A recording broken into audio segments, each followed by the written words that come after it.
Then the next part of it is actually the means by which we communicate. And we have all sorts of formal and informal means of communicating. And the great thing about communications now is more than ever before, we've had means by which we can actually control our own mechanism of communicating, and in particular social media. It was 10, 15 years ago, all of a sudden we had access to it via the internet. The internet's obviously grown.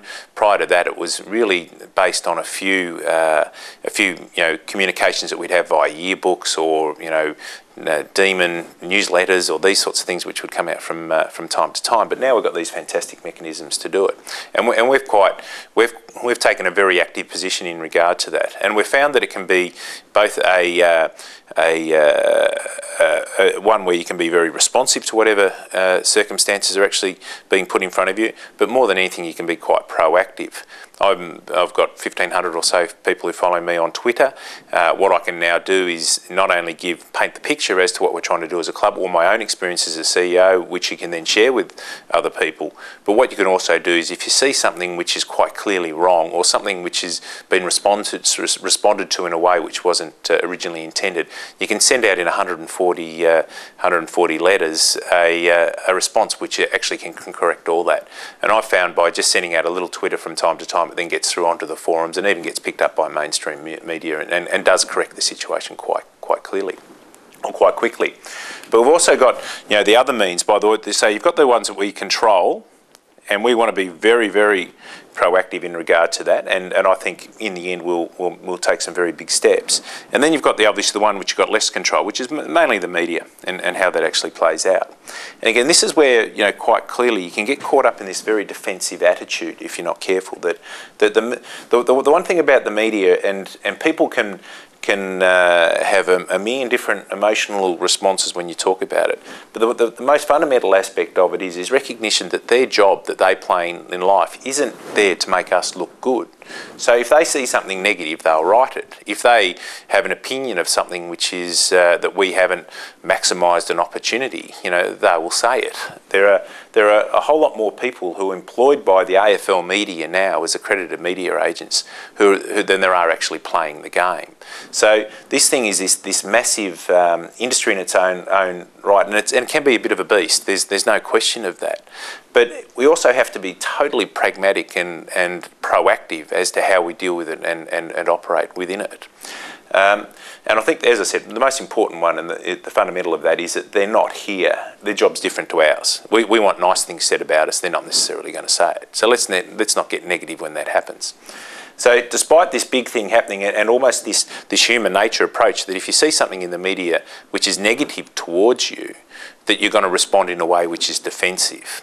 And that is a total human response. And I get a lot of calls from people saying, I read this in the paper, why don't you say something which is some sort of response to that all? Well, by doing that right from the outset, you're then giving it another means by which it can actually be said again. So you're better off just letting it go, and the next day will happen, and there'll be another story in regard to that.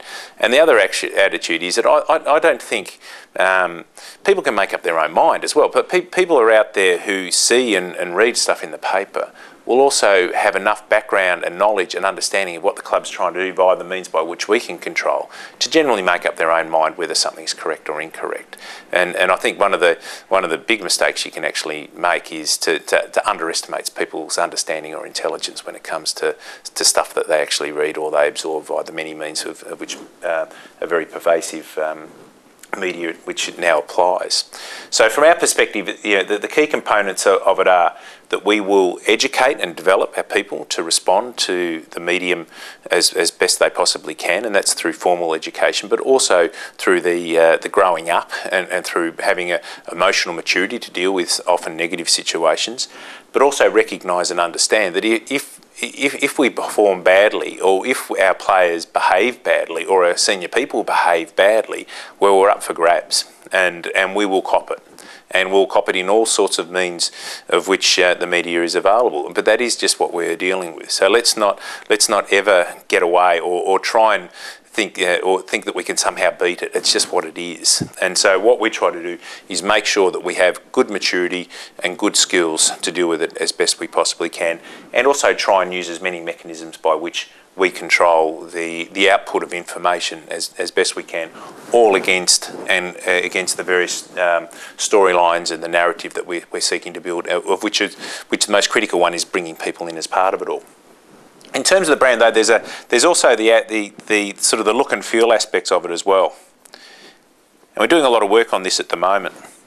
And the look and feel is very important, and people also personalise that in a pretty strong way. Everyone has a sense of what they want the thing to actually look at, and we're going to over the next few months, we're going to actually release what we're going to call a new emblem. It's not a logo, it's not a brand, it's called the emblem, and it's the emblem of the team we love. And by having the emblem of the team we love, we'd like to have something that we can actually point to and say, well, there it is.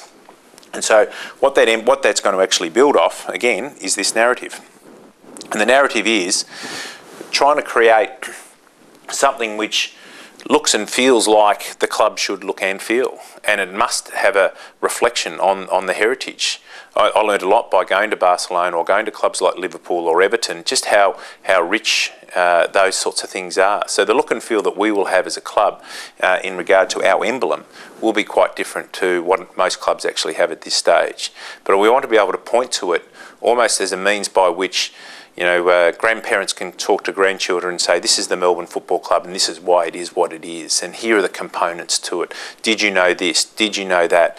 We could induct a player from interstate who mightn't know as much about our heritage or our background or our history or the great place that we actually have in the game, and say, here are the key elements of the club you're now playing for and you're now representing.